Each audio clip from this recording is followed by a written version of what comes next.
Bismillahirrahmanirrahim. Assalamualaikum warahmatullahi wabarakatuh. Salam sejahtera untuk kita semuanya. Yang saya hormati Bapak dan Ibu dosen mata kuliah Akuntansi Keuangan 2, saya mengucapkan terima kasih telah hadir dalam mata kuliah hari ini. Dan mahasiswa dan mahasiswi, saya mengucapkan terima kasih telah hadir dalam mata kuliah hari ini. Saya mengucapkan terima kasih sebelumnya. Baik, dalam mata kuliah hari ini nanti kita akan membuat yaitu namanya data pemasok. Sebelumnya kita sudah belajar membuat data pelanggan ya. Sekarang kita mencoba membuat namanya data pemasok. Sebelum kita mulai perkuliahan hari ini, kita berdoa dahulu. Semoga kita diberi kemudahan dan kelancaran. Alamin. Berdoa dimulai.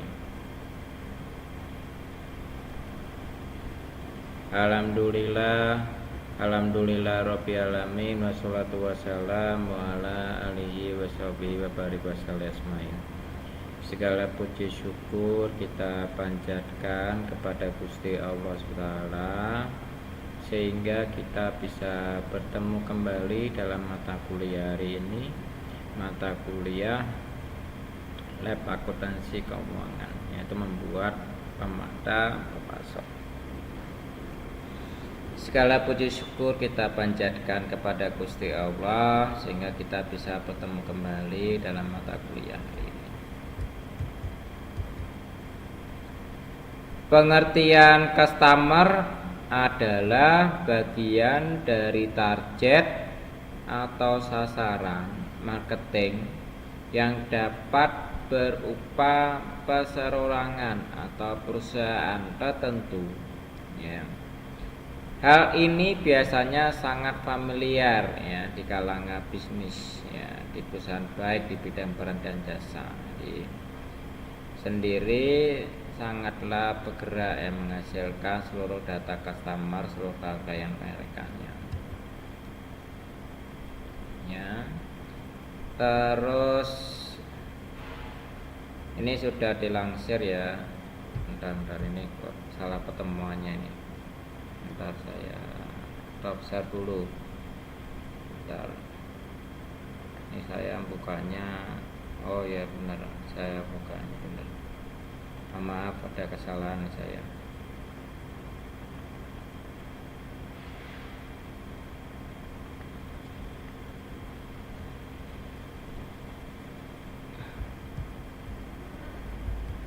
Dari dilansir ini yang menyatakan bahwa definisi dari customer adalah pelanggan yang dapat berupa orang atau perusahaan dengan menerima, mengkonsumsi, bahkan membeli suatu produk atau jasa dari perusahaan yang bergerak di bidang bisnis itu sendiri ya. Itu yang perlu diperhatikan. Terus selanjutnya adalah targetnya. Targetnya apa? Selain sebagai pihak yang berkontribusi untuk keuntungan suatu bisnisnya, ya, itu juga memiliki fungsi dan peranan lainnya. Jadi kali ini akan mengetahui bagaimana fungsi dari customernya itu sendiri, yang Anda akan mengenal satu persatu yang telah merangkum secara khusus yang Anda buat semuanya. Jadi perhatikan juga pada saat membuatnya, itu perhatikan data-datanya itu harus lengkap semuanya. Jadi data pemasok dan data pelanggan itu sebenarnya sama ya, bedanya kalau pelanggan adalah yang membeli ya, customernya. Jadi kalau pemasok itu adalah yang kita mau menjual ya. Perhatikan juga ya. Selain sebagai penilaian reputasi, jadi maksud dari poin utamanya adalah sebagai peranan customer yang sangat memberikan penilaian kepada penyedia jasa atau pelakunya bisnisnya, menawarkan suatu produk ataupun hal lain sebagainya. Nah, dari para pelaku bisnis seperti hal yang perusahaan besar sebagai contoh perusahaan yang bergerak secara komersial ya, pasti memiliki berbagai macam kalangan customer yang telah menyepakati membeli sesuatu yang telah ditawarkan oleh perusahaannya tersebut ya. Nah, jadi hal inilah yang akan menjadikan ajang penilaian untuk pelaku bisnisnya atau perusahaan melalui penilaian aspek pelayanan terhadap produk yang telah ditawarkan, harga yang diberikan, serta keunggulan dari suatu produk atau jasa yang perusahaannya atau pelaku bisnisnya ditawarkan ya.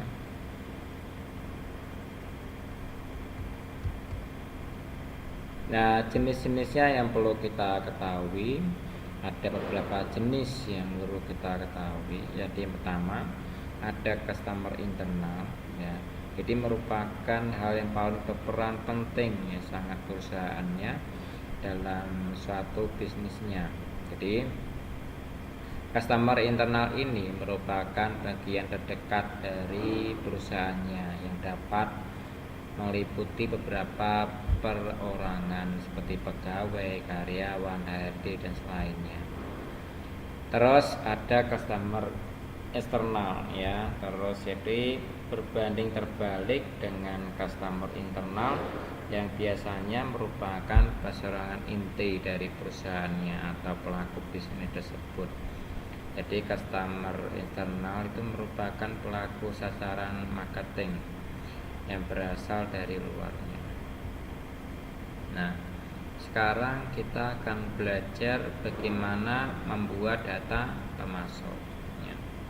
Jadi pemasok itu hampir sama dengan customer ya intinya, karena kita akan belajar membuat datanya. Datanya sebenarnya sama, data pemasok dan data pelanggan. Cara membuatnya sama, cuma bagiannya saja yang berbeda cara masukkannya. Nah, di sini adalah tampilan awal pada saat kita ke dalam Accurate Online. Seperti ini tampilannya, mahasiswa dan mahasiswi.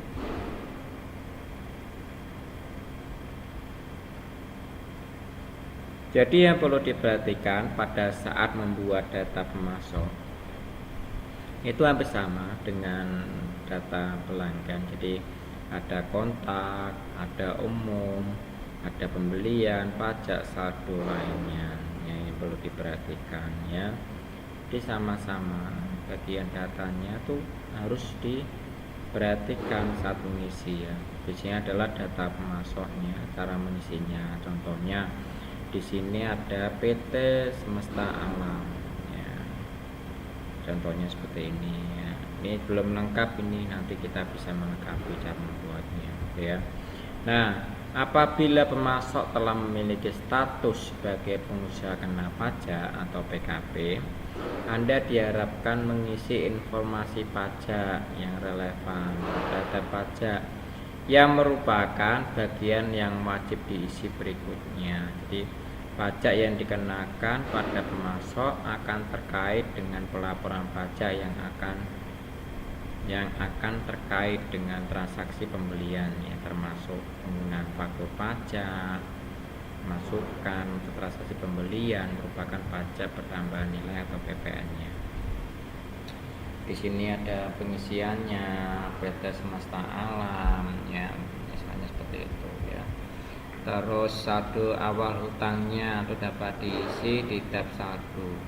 Jadi berfungsi untuk menyelesaikan pembayaran hutangnya pemasok sebelum memulai Accurate Online-nya. Apabila diperlukan untuk menambahkan data masuk baru, jadi sewaktu-waktu Anda dapat melakukannya melalui pembelian bagian pemasok ya. Terima kasih.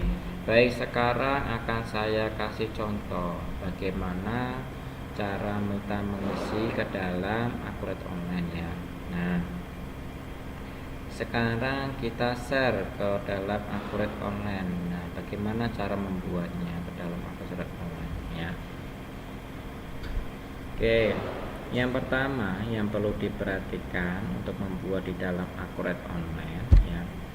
Jadi kita bisa buka di pembelian ya, terus kita bisa pilih ke bagian pemasok ya. Saya ulangi lagi, setelah muncul tampilan seperti ini ya, mahasiswa bisa pilih ke bagian pembelian ya, terus bisa pilih ke bagian pemasok. Oke ya. Nah, di bagian pemasok ini mahasiswa bisa memasukkan ya data pemasoknya seperti ini. Contohnya misalnya di sini sudah saya buat atas nama Tuan Bahri ya, contohnya seperti ini. Kalau mau membuat baru bagaimana?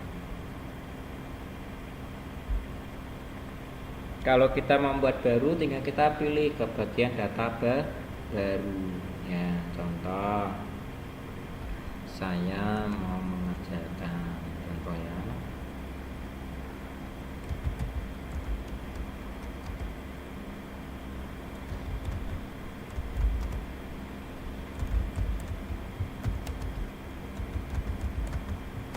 Contohnya seperti ini. Oke ya. Nah, kategorinya apa? Kita pilih kategorinya apa? Oh, umum. Nah, nomor HP-nya berapa, nomor teleponnya kita masukkan. Nomor handphonenya berapa? Oke, kita masukkan.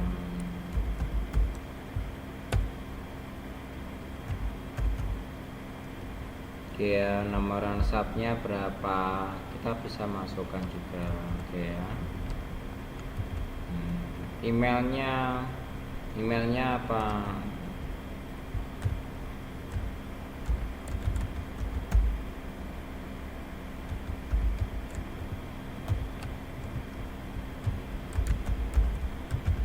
Oke ya. Nah, di cara membuatnya seperti ini ya, mahasiswa dan mahasiswi, untuk membuat data pemasok ya. Di caranya hampir sama dengan kita mengisi data pelanggan ya. Oke ya. Terus ini tidak perlu kita isi, tidak apa-apa. Jalannya jalan apa?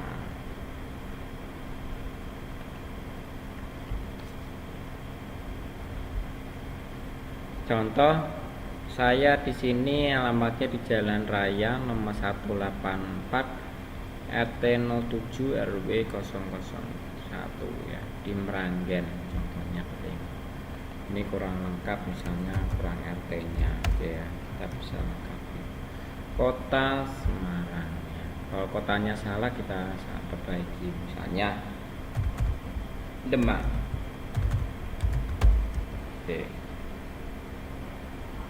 Ya, kode posnya kita bisa isi Jawa Tengah, negara Indonesia.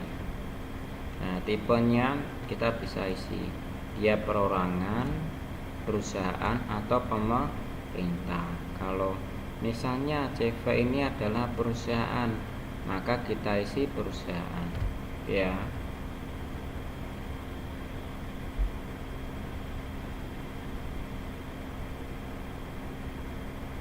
Jadi cara membuatnya seperti ini ya, diperhatikan namanya misalnya CV Sinar Sejati, terus kategorinya umum, nama telepon, handphone ya, email, alamatnya, dan selanjutnya kontak.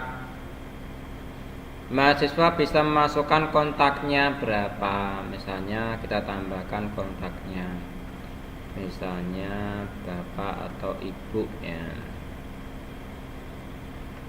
Nah, misalnya seperti ini. Jabatannya apa?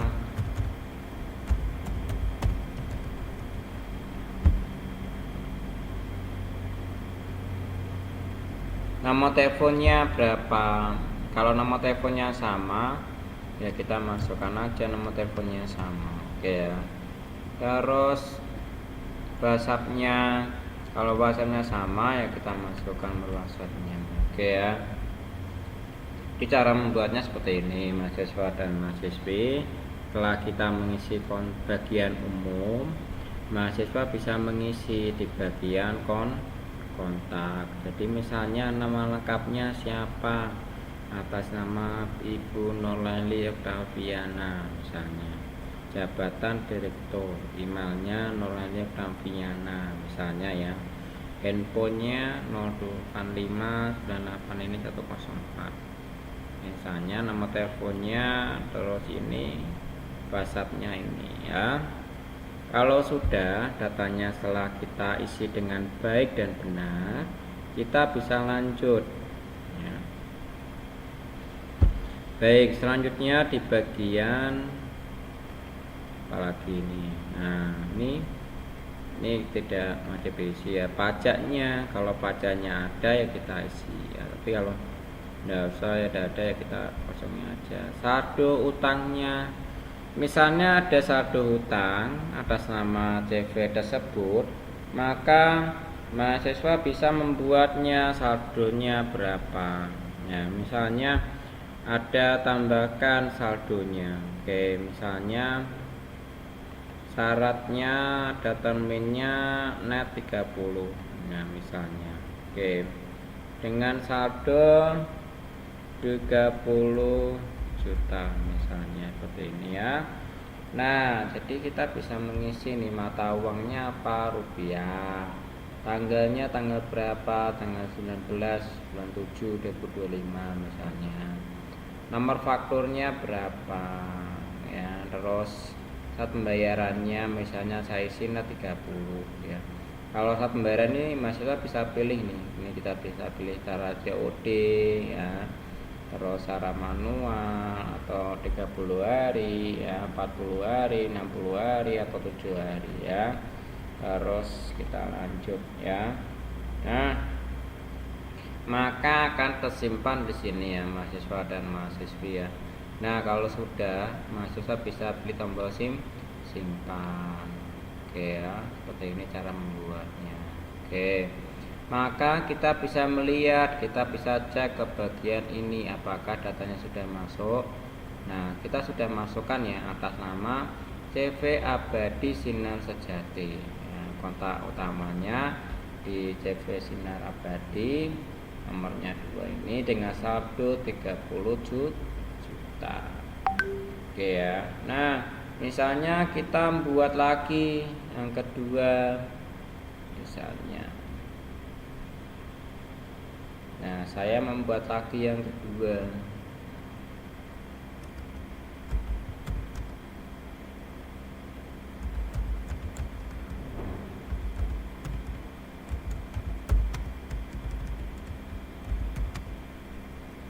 Nah, misalnya atas nama PT Lisa Maju misalnya ya. Kategorinya kita pilih umum. Ya, nomor teleponnya berapa? Misalnya 024 675 8 ini ya.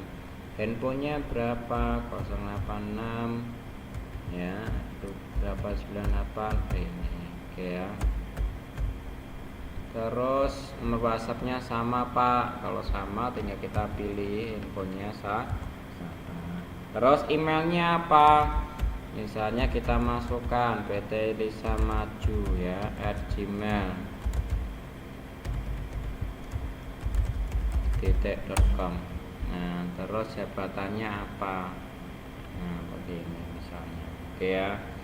Alamatnya di Jalan Raya nomor 184 Meranggen ya. Kotanya harusnya Kota Demak, ini saya salah ngetik Kota Demak. Nah, kode posnya